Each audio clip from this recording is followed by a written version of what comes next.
There we go. Okay, so... well, there we go. Okay. So, Sarah's with me today. We just got out of the big winter blockbuster. Just came, or is it fall? It's technically autumn right now. So, well, whatever. So it's fall. The last quarter of the year movie, which is Thor: the Dark World, which is like the word "dark" likes to get thrown around in a lot of sequels for some reason. We had Star Trek Into Darkness earlier this year. That's right. It's hard to believe that was only earlier this year. Jesus Christ. I know.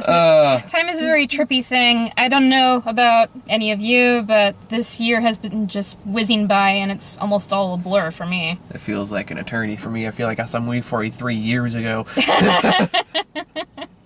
Anyway, so he's got Thor: The Dark World. It's been getting kind of mixed reviews right now, so I liked it, but there were some clear issues. The main, I guess, either neutral or positive comment that I have been hearing about this film is that it is a fun, kind of put your worries away, popcorn, sit back and enjoy kind of movie. Mm. And that, it is. I agree. But it could have been better. Yes. It could have been so much better with a few simple fixes. For example, if you're in the middle of and I'm not going to go into spoilers yet, if you're in the middle of a big, epic final fight scene, cut the comedy for a few minutes.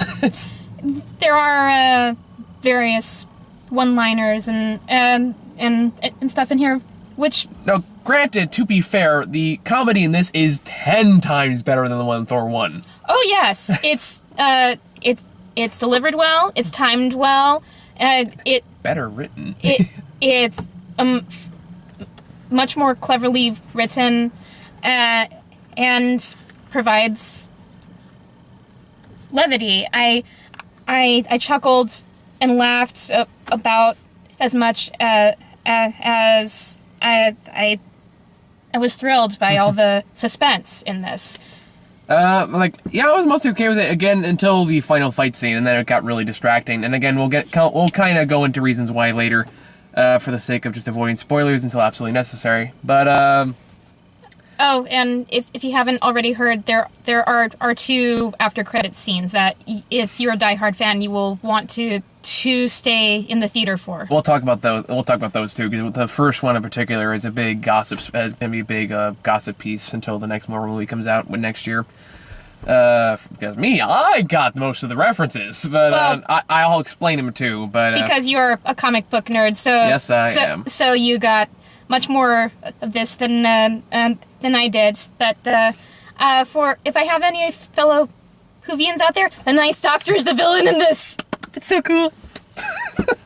What? Nothing. Just fun seeing you giddy. Yeah, that's what Doctor Who does for me. So. Fair enough. Okay, so I guess to start from the beginning. So the movie takes place a couple years after the events of the first movie, and of course after the events from the Avengers. The continuity is getting increasingly more complex as movies go on, which I don't know how it's going to bite him in the ass somewhere in the future down the line. But, well, it's an easy trap to fall into when you're adding layers upon layers of canon. I mean, it's a very risky endeavor, and I applaud them all for continuing to do what they've done. Yes. But anyway, one thing I really like, I think was a big step forward from the first movie, from this one, is the fact that I feel like Asgard and Nine Realms in this movie were much more visually and theatrically realized than they were in the first movie. Oh, yes. You actually feel like you are in a science fiction fantastical universe, as opposed to, it's just another world. Well, it feels like its own kind of separate world. It feels like this is the world people live in, like, and much more compared to the first movie, where it felt like just one big shiny rock that might as well have been like the castle from the Wizard of Oz. Pretty much. But this one, like, it feels much more lived in. It has much more brevity to it. Like, especially when he has to like fight wars in other realms. You can see clearly like each one has their own little culture, even though they're all kind of thrown in a filter of dark gray, which is kind of not quite as visually appealing. But again, this movie has a very different feel from the first movie. And I think it's the movie's benefit. very much so, because I'll be honest, I did enjoy the first Thor movies, except for the Edward Norton Hulk film. I like the Edward Norton Hulk. I just haven't gotten around to seeing it after seeing the Eric Bana one. That's not even a fair comparison. The Eric Bana one was horrible. But apart from that, I've seen all of the Marvel films, and I've enjoyed all of them. But of all of them that I have seen, I would say that the Thor one is the second weakest, with the Eric Bana Hulk film being the weakest. Well, to be fair, the Eric Bana Hulk came in much before the new generation of Marvel movies. Back when Marvel just licensed their crap off to everybody and just did not give a shit. Yeah, but of this current generation, I would say the first Thor film was probably one of the weaker ones. I would argue, I would agree that's one of the weaker ones. The weakest, I would say no. I'd probably give that to Captain America. Captain America was fun, though. It was fun, and so was the original Thor. But the original Thor had a few very redeeming qualities to it. Most in particular, and it was also in many ways a redeeming quality of this movie too, which was Tom Hiddleston as Loki. Yes. Who is easily the show stealer in every fucking scene he's in. He's fantastic. We all know it. He's having so much goddamn fun in this movie, and it's so contagious. Oh yes. Because if you've seen Tom Hiddleston even at Comic-Con over this year, he just having so much fun with it. He is just living it up, and good for him. Yes. I would too, because it's such a great role. It is, and it has the best lines and the best character, and it's just so fantastic. It's complex. It's dark. It's humorous. It's just badass. Even in the first Thor, again, he Loki's journey into villainy was the best part of the movie. Yes. Especially, I don't know if you remember this because it was a long time ago, but the trophy room scene with him and Odin towards the end of the movie is I think is still one of the best scenes that Marvel's ever done. Because I thought it was Anthony Hopkins and Tom Hiddleston. What more could I ask for? But granted, Anthony Hopkins is kind of phoning it in, but it's whatever. He's old; he can do whatever the hell he wants at this point. Yeah, he's Sir Anthony Hopkins. He's been knighted, for God's sakes. He was fucking Hannibal for 5 years. Mm-hmm. So gave the guy some credit, but yep, and he played Alfred Hitchcock as well. Yep, that too. But we love Anthony Hopkins here, and I'll point that out really quick. Yes. If it's not obvious by our praises. But Tom Hiddleston is going places. I'm just going to say it right now. I can't wait to see what he does next. It's right there in Michael Fassbender when he became Magneto. It was I am instantly a huge fan now. Nice. So yeah. There's... I'm not going to spoil it for you yet. There is a part where I was concerned, and... yeah, let's just say that I... Was this the scene with the... Mm-hmm. That was such a fucking cop-out. Yeah, we'll get to that, but... We'll clue you in a bit. That scene kind of pissed me off. But anyway. Yeah, it bugged me a bit too. I was like, no. Why? Hey, we'll get to that, but, where are we going? So, yeah, it takes... Thor 2 begins, like I said, it begins after the Avengers, of course, where Thor is basically trying to clean up the mess that Loki left behind, because apparently he's gone sightseeing to other realms and caused chaos there, too. It's more implied than actually shown. Yeah. But before they get this big, long exposition scene where we're talking about the dark elf, before there was light, there was darkness, the Anthony Hopkins narration. Oh, the...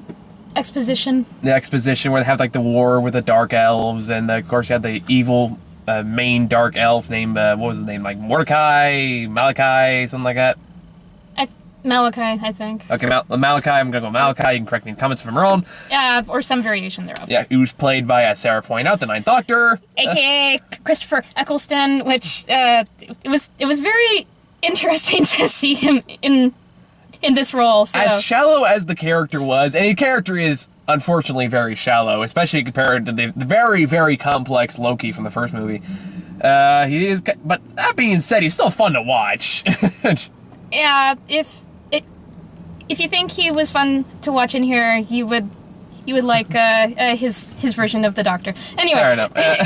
Before we go into that tangent. But no, it's like, I liked him in the role. Like, the role, it's a standard villain role. He Revenge. Like, in the Ancient Wars, he wants this ancient weapon called the Ether, I think it's called. It's with an A for some reason. Ether, but he fails to get it, and it's hidden away because they can't destroy it because it's like a liquid energy thing that, like, it kind of pulls a venom and, like, wants to bond with people. Yeah, the story is surprisingly convoluted. It's kind of like a parasite energy, I don't know. But either way, life force thing. Like, it can be used to destroy the world, but it can only be used when, like, all the 9 realms, like, line up like the fucking stars in Hercules. Which happens every 5,000 years. It's conveniently where this movie takes place. And of course, Jane from the first movie is Natalie Portman. I like Natalie Portman. A lot of people don't like her. I like Natalie Portman. She's cute.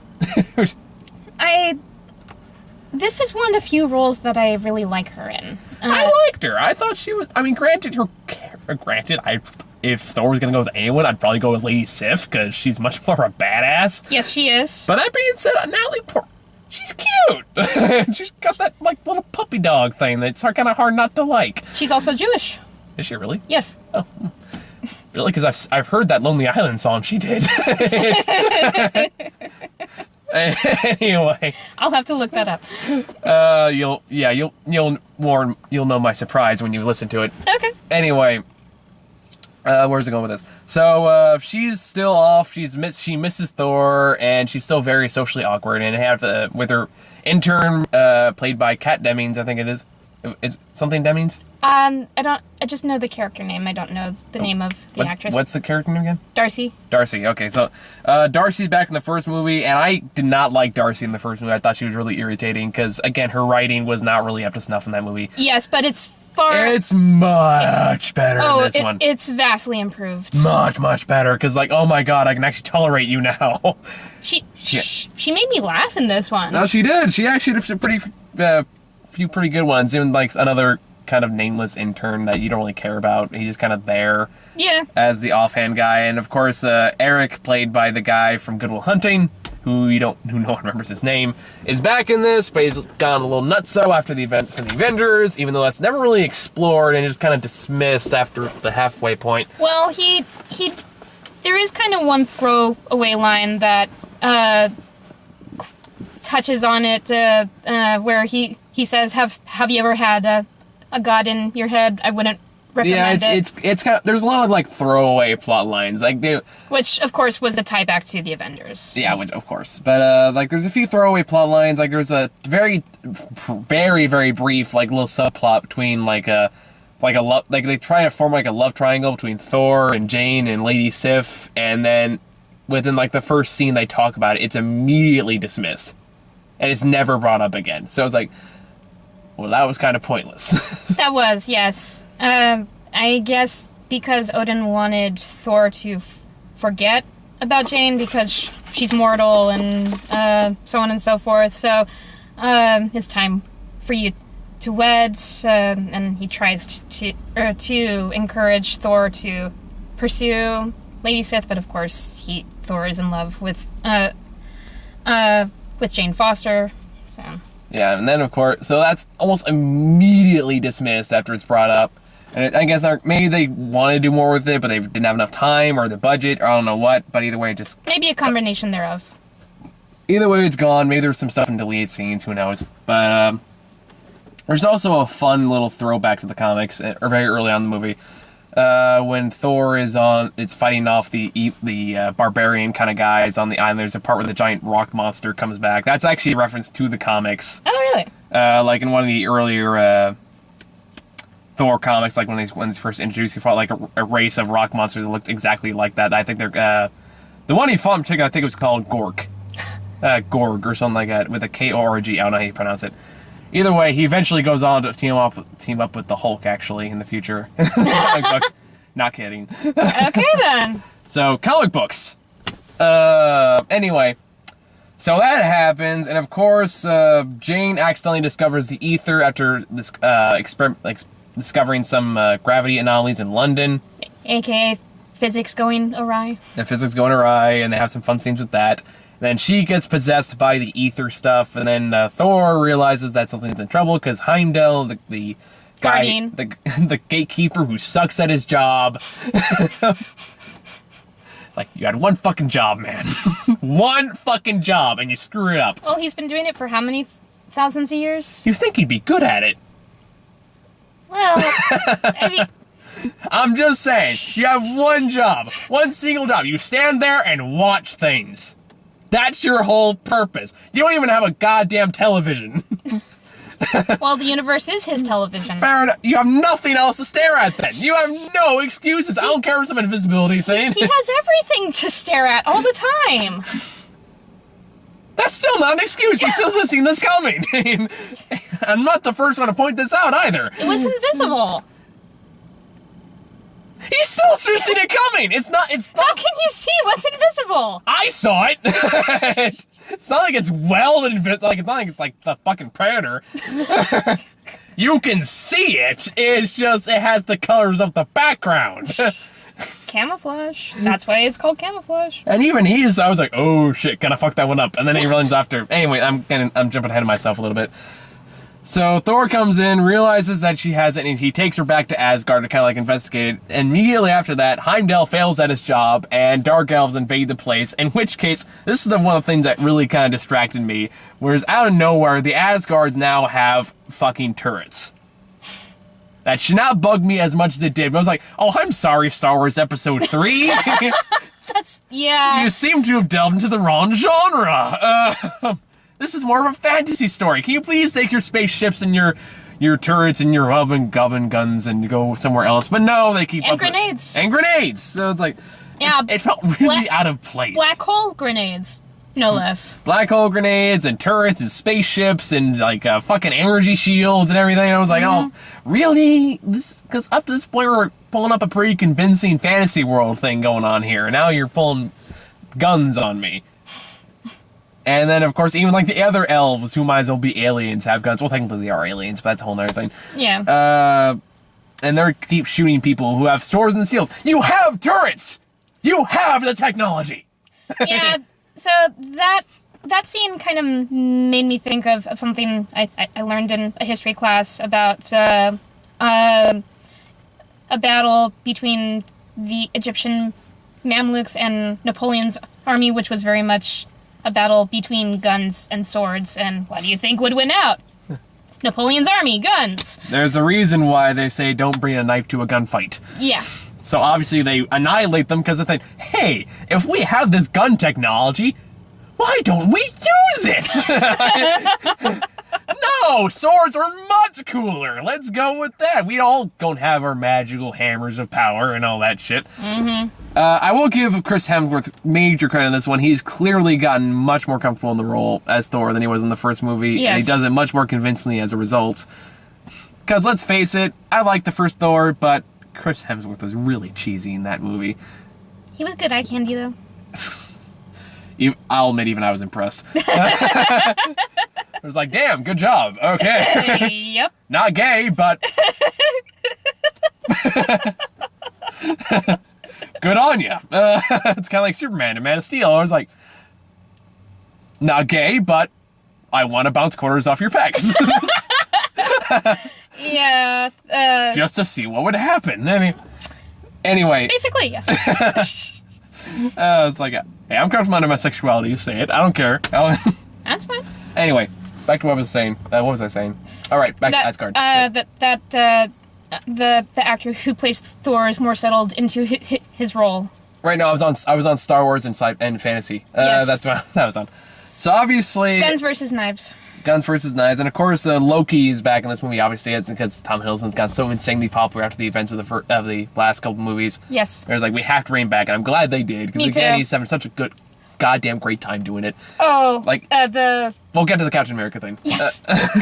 I loved it. I want to save that because that was a special moment. Yes, it was. Anyway. Like even the movie kind of starts out after the exposition piece with Loki kind of facing up to his crimes to Odin. Even then, he's just having a great time. He's basically just fucking with him. Pretty much. Like, everybody. He's fucking with everybody. And he's just, at this point, he's just so enjoying that. He just doesn't care anymore. He's just the most charming, witty sociopath you could ever hope you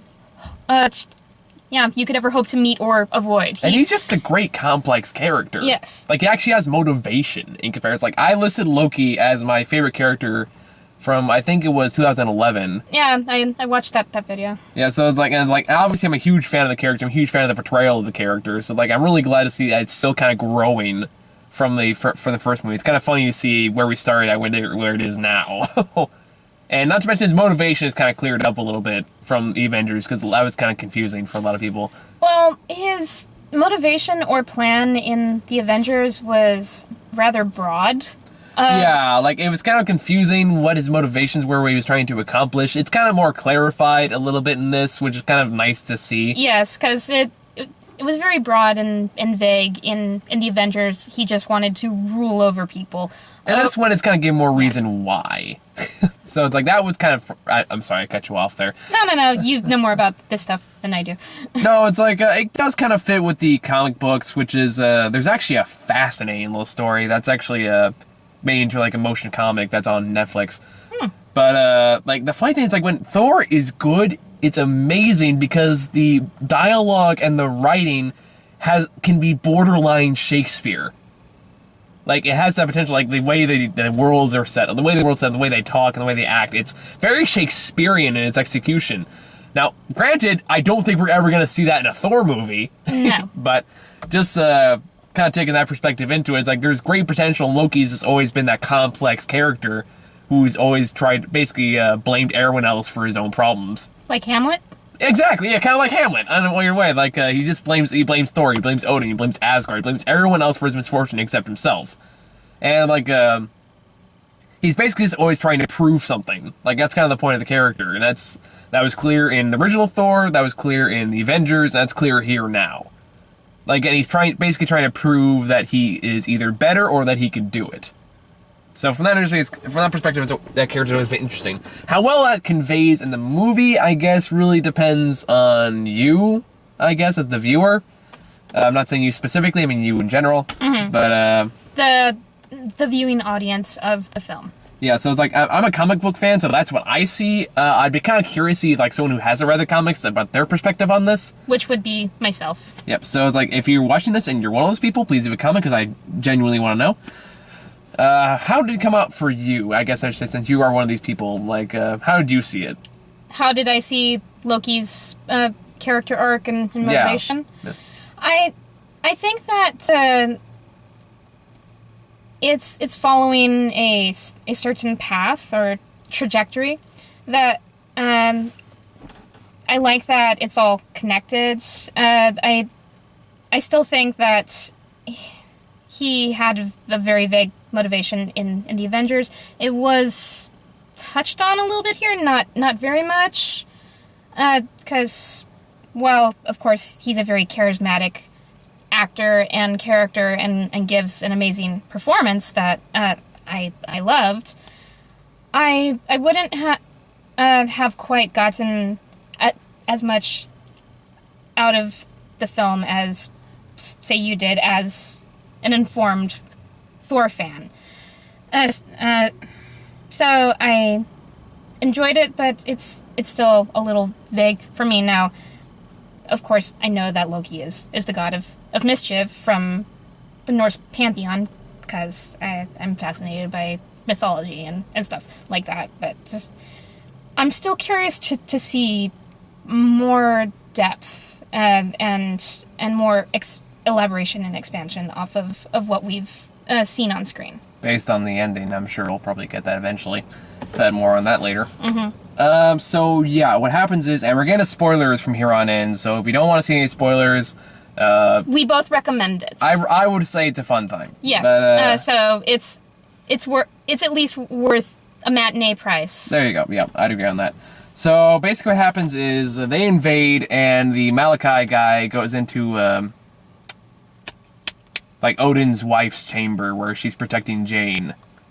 Who I always thought Odin's wife's name was pronounced Freya, but here it's Freya. But okay. Tomato, tomato. Yeah.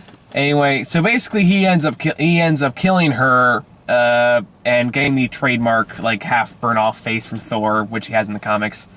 In the comic book, Malachi he's not necessarily a complex villain, at least as far as I remember, but he does have like a trademark, like half his face is like blacked out, which is kind of what was conveyed in the movie. Mm-hmm.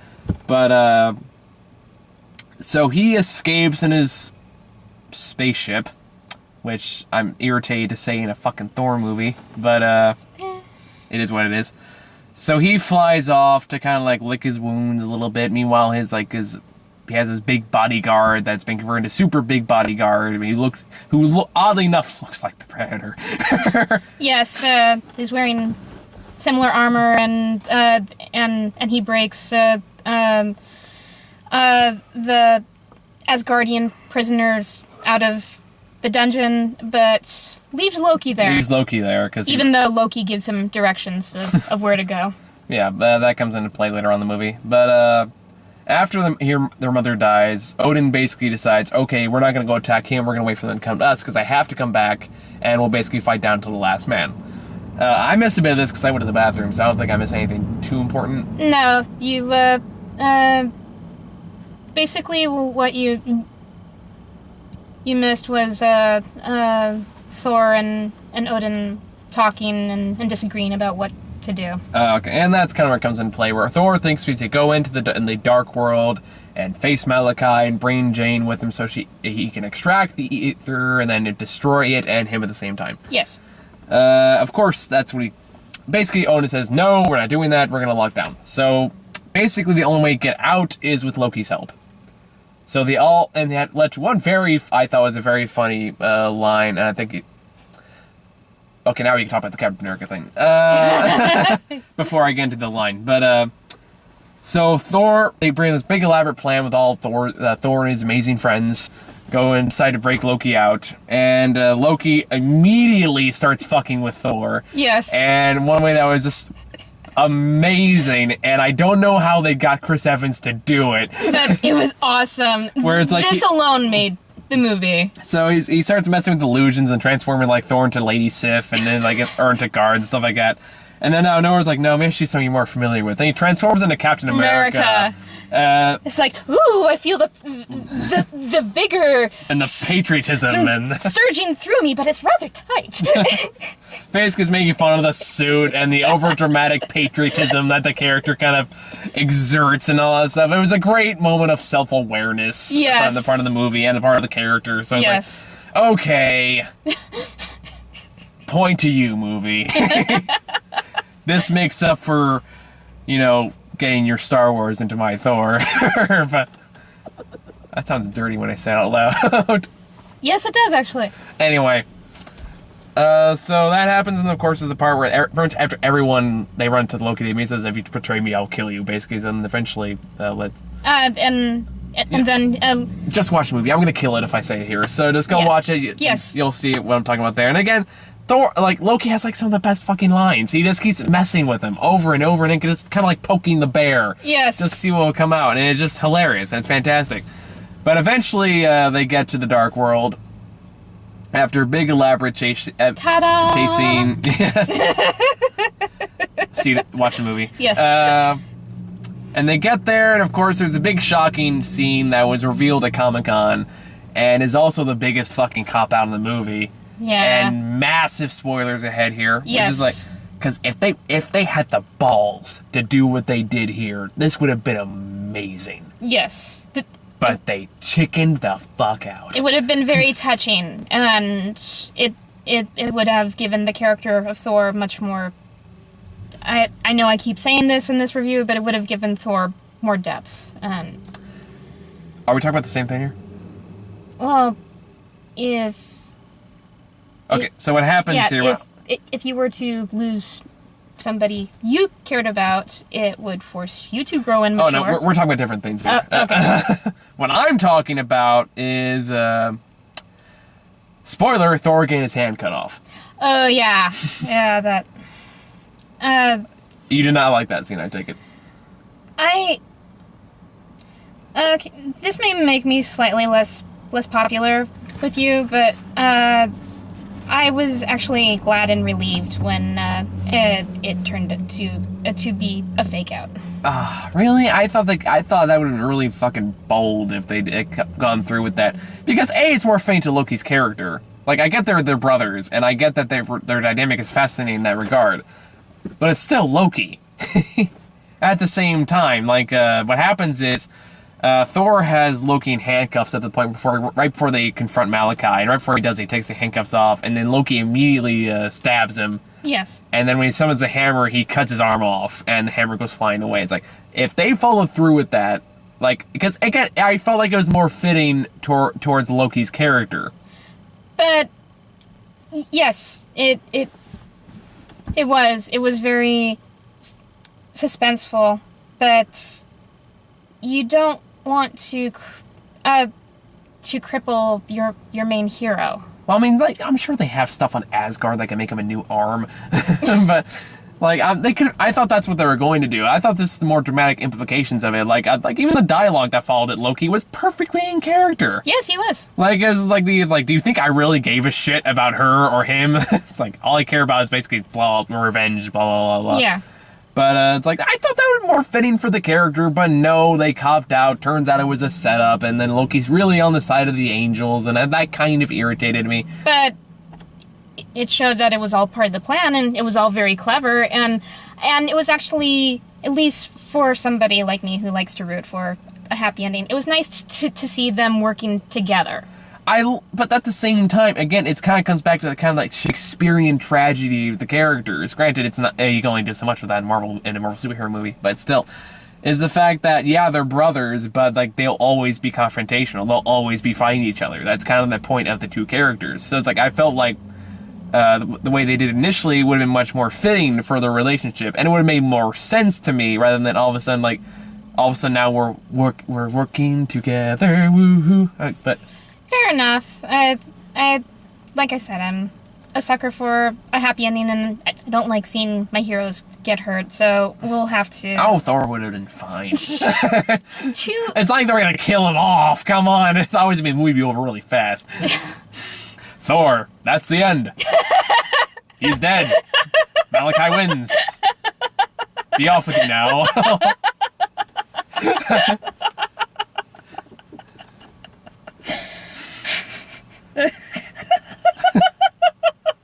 Are you okay?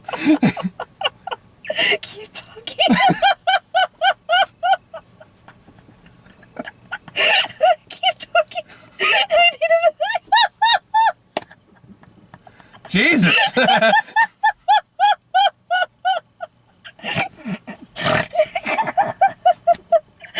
sorry. Wasn't that funny? I'm easily amused. Okay, go on.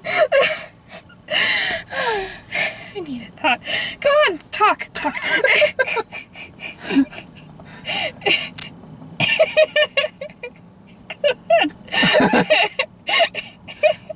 So,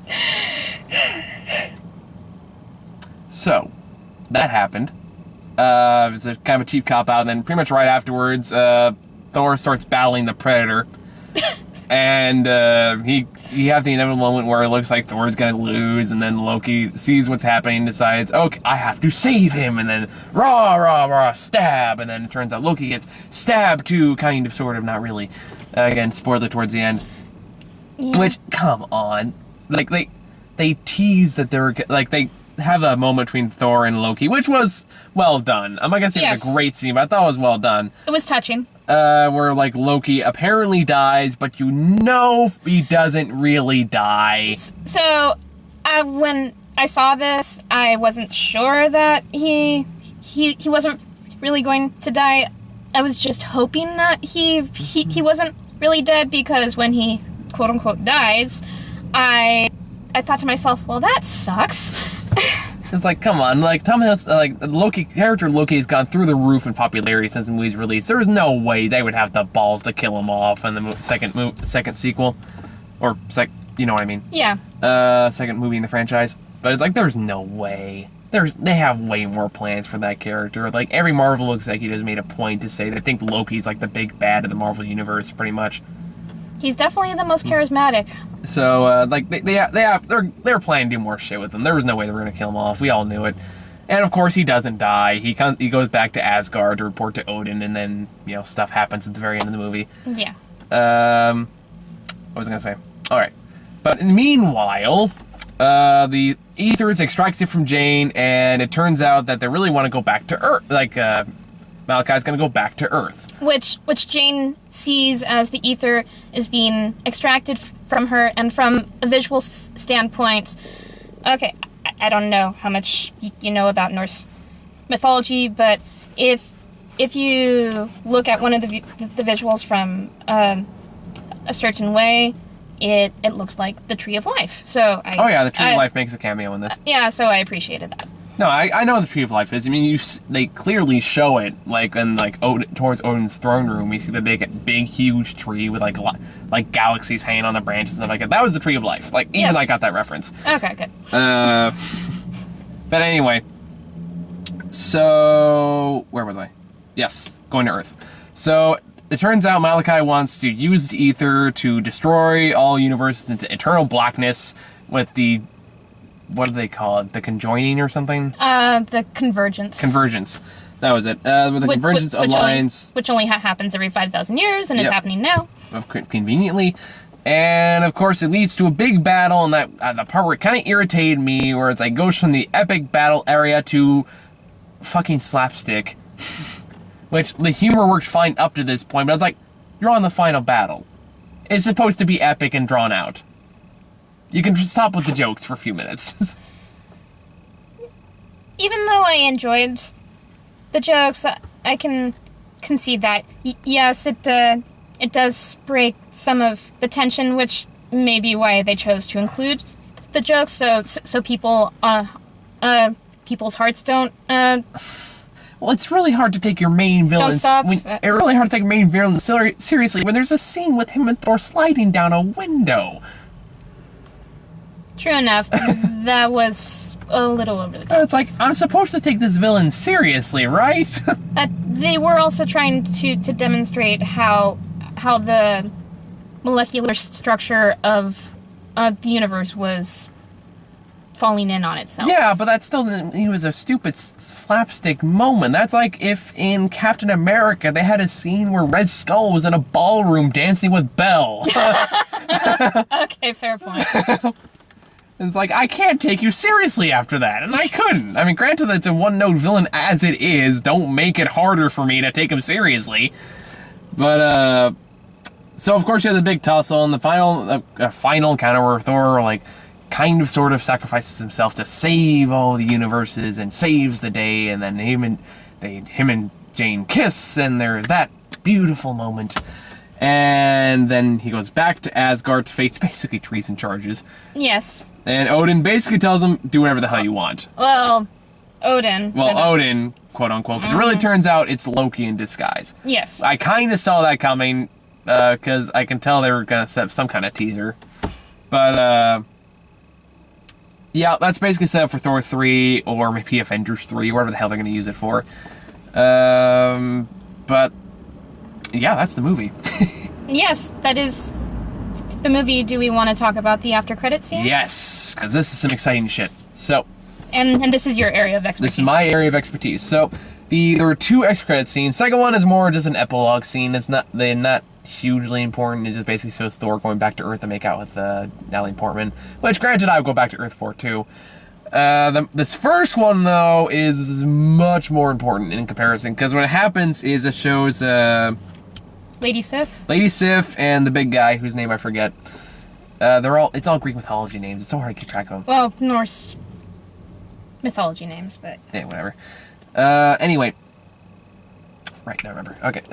Losing my train of thought. I'm losing my mind. Anyway. So, what happens is, since, of course, the Asgardians are technically aliens in this universe, we see him go off into space to meet up with the Collector, which is more kind of an unknown Marvel villain. So... For For those, for the uninformed like myself, who or what is the Collector? the Collector is much more of a space-themed villain, which is perfect for which is obviously a teaser for the Guardians of the Galaxy, because this villain has been confirmed for that movie. So that's basically what it's teasing. But I don't know much about the Collector, to be honest. I only know him in the vaguest sense. I've done some research on him after he was announced. But basically, what I understand, he's an agent of Thanos, which is the villain, of course, the villain reveal for Avengers 1, even though he probably won't be revealed until Avengers 3. Although I heard he's in Guardians of the Galaxy. That makes sense. So we'll see how that works out. But what happens is, and this is much more important part, which is the Asgardians entrust to the Collector the ether. Not the ether. This was not the ether. Oh, really? No, this is much.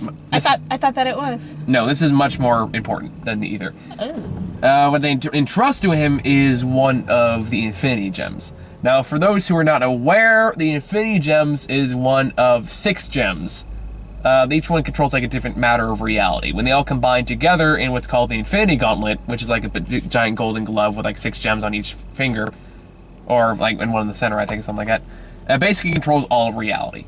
Oh, damn. Yeah. So it's a megalomaniac's wet dream. Pretty much. And it's a classic comic book story called, the Infinity Gauntlet, where Thanos gets his hand on the gauntlet and uses that basically to manipulate all of reality to his whim. Oh, wow. So that's pretty much what they're saying for Avengers 3. If you're wondering why Thanos is not in Avengers 2, that's why.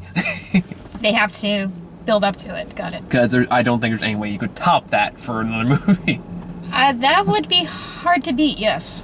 So that's pretty much, that's the huge tease, and the Collector says 1 down, 5 to go. That's what he's implying, like the 5 other gems to complete the gauntlet. Because they don't know he's an agent of Thanos at the time. Clearly. Yeah, so obviously that's going to be elaborating more on the Guardians of the Galaxy, which I'm very excited for, because the first thing I said when Thanos was revealed was, where the hell is my Guardian of the Galaxy movie? And I didn't think they'd actually do it, but they did, and I'm so happy. Nice. Granted, Guardians of the Galaxy is a huge risk for Marvel, because it's one of those properties that, unless you're a huge diehard comic book fan, no one's fucking heard of. Because, like, I don't think you have any idea what the hell it is. No. Yeah, it's kind of like going, like, Thor was pretty much an unknown property until they made it pop, until Marvel made a movie out of it. Now it's like a household name. Yes. Same goes for Captain America, except Captain America is more well known than Thor was at the time. But this is one of those cases, like, nobody fucking knows what this is. Well, it has a talking tree that says "I am Groot" over and over again, played by Vin Diesel, as far as I heard. And like I said when you told me typecasting. And a talking raccoon who fires a rocket launcher. That's the kind of story we're getting here. It's going to be amazing. And yeah, on our way out of the theater when you were telling me about that, my reaction was basically, I don't do hallucinogens, but if I did, that sounds like it would be a lot of fun to trip balls to. I know they showed like a teaser for it at Comic-Con, and I wasn't there for the panel, but I saw the footage. And it's looking pretty good. Like, they got this, it's much more stylistic. It knows it's kind of a silly concept, and it looks like it's having fun with it. It involves, like, the Space Police Force, which is like the Green Lanterns in the DC Universe, which is, like, called the Nova Corps. Okay. So, like, that'll be fun to see. It has, like, Drax and Gamora, for those who have any idea who those are. If you don't, I won't blame you. But I think it's gonna be pretty damn good. So I'm very optimistic about that. I mean, they haven't fucked it up yet. Which is encouraging. Encouraging, except when, if you want to, like, take Iron Man 2 into account. But, even then, that wasn't a horrible failure. No, I was entertained by Iron Man 2, so I'm not gonna knock it that much. Yeah. So, I don't even really want to talk about trailers. Most of them are ones we've gotten before. We got the Hunger Games trailer again, which I've gone 5,000 times at this point. We got the one for Jack Ryan, or the hell that one with Christopher Pine is. Or Captain Kirk. That's right. Yeah. You always forget that, don't you? The second time we've gotten that trailer, that's the second time you've forgotten that was Captain Kirk. Oh, god damn it. What? What's wrong? We got the trailer for Anchorman 2. Oh, yes. That was painful. Except there was one part of the trailer that I enjoyed, which was a part where Will Ferrell's character got beat up. It's like, yes, keep doing it. Keep kicking his ass, please. That's kind of what I wish would have happened to this script instead of this movie getting greenlit. So, basically, from what I can tell, with what the first movie brilliantly had to say about sexism, I was going to tackle racism. Yay. Oh, kill me, please. Oh, and it's also going to touch on the issue of sexual orientation. Fantastic. Yeah. My hate for that first Anchorman is infamous. People hate me for hating this movie. I am so glad that Eliza has signed up to do the review of that one with you, because you could not pay me to see Anchorman 2. I can tell right now we're probably going to disagree about it. Oh, clearly. Because she's her and you are you. Yeah. That's the most diplomatic way I can put it. She's much more forgiving than I am, I'll give her that much. No, she's doing pretty good. But, So yes, we got the Anchorman 2 trailer, which was painful. Why? Nobody... Why do people like Okay. I don't get it. I really don't. Neither do I. I don't get it either. I mean no offense when I say this, because I'm clearly not the audience for it, but why do people want this? I don't. Why? I don't understand. I don't. I have tried. I analyzed every fucking frame of that first movie. I don't get why people like it. I watched the first Anchorman because a boyfriend that I had at the time wanted me to watch it with them. I did not care for it, and so I made him watch the first 4 seasons of Desperate Housewives with me. Revenge. Yes, it's sweet. It's just, random by itself isn't funny. No, it's not. I mean, I will give it this. At least some of the lines, while they were stupid, at least were original. I'm not saying they were good, at least not by my standards, but at least they were original. This one, they're actually using the say what and the am I right and like racist slur crap. And it was like, really, really, really, I don't care how much you like the first Anchorman, this looks like fucking shit. And run like a person suffering from mental retardation. Goodbye, everybody. Sorry. We've said worse things. Go ahead. When, upon meeting a character who happens to be of African descent, he like somebody with Tourette's syndrome just says black, black, black, black, black, black, black. It's like I just wanted him to shut up. It's like he's trying to steal the Austin Powers 3 joke with the mole. And even that was better executed. I'm not saying it was a great joke, but it was better executed. Because at least... Yep. Maybe just because I like Mike Myers better than Will Ferrell. Granted, Mike Myers isn't that funny. I like Austin Powers better than Ron Burgundy. Because at least it's a fucking character. Mm-hmm. Like, Ron Burgundy isn't a fucking character. It's Will Ferrell being a douchebag. That's all it is. Pretty much. I know it's going to turn to anti-Anchorman charade. And I apologize if the same... the same group that hated me for the angry review now hate me for my views on it now. We got one other trailer, which I don't... Fuck it. I don't care about that. I want to talk about this. Like, it was Homefront. Had Jason Statham and James Franco. It's all that matters. Anyway, back to this piece of shit. Like, I can't fucking stand... Like, here's what I kind of realized about the first movie I was thinking about it, is I almost kind of understand how people like it because of the shameless manipulation of how it presents its main character. You know why people like the first movie? It's because you laugh at the main character. Yes. That's the same film. It builds up his fucking ego, makes him a great man. So that when he looks like a fucking moron, it makes it like, oh, I'm better than him. Ha ha ha ha ha. Granted, I don't know if that's really the reason people like it, but that's the best I can think of. Either that or just have different humor me. And if you like it, if that humor works for you, fine. All the power to you. But it makes me mad. So. And me personally, okay. So that you pretty much described the type of humor that my mom enjoys, which I've never really understood why. She likes a lot of simple humor. She likes a lot of visual gags, like is displayed in stuff like what we are discussing.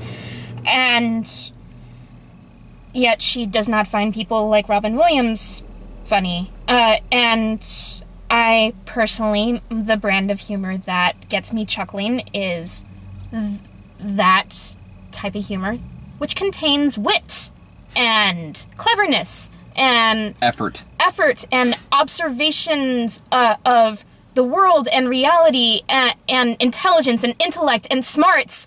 And this type of humor does not display that. So I can't get into it. It does not engage me. It does not amuse me. And as demonstrated earlier, I can be easily amused. But that it usually requires wit to amuse me. Instead of this one where you have a part where there's a slow-mo part where the trailer flipping, you're like, hey, he got hit by a bowling ball. Just no. I'm sorry, I try really hard not to judge audiences for this one. I am really trying to be respectful in this case. But for me, this is a case where it's really hard for me because I don't get it. The most respectful thing I can say is that if that is the type of humor that works for you, great, enjoy it. It does not work for me. Yeah, let's leave it at that. Anyway, so final thoughts before I go into more Anchorman nonsense.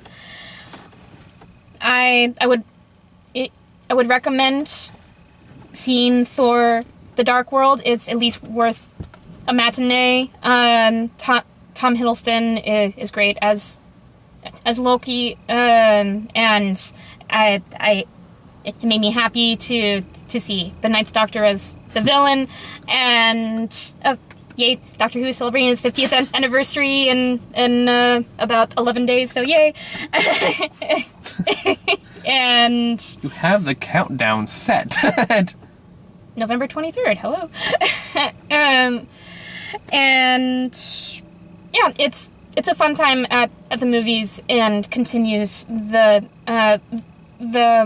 Marvel film continuity. So I would recommend it if you enjoy the other Marvel efforts.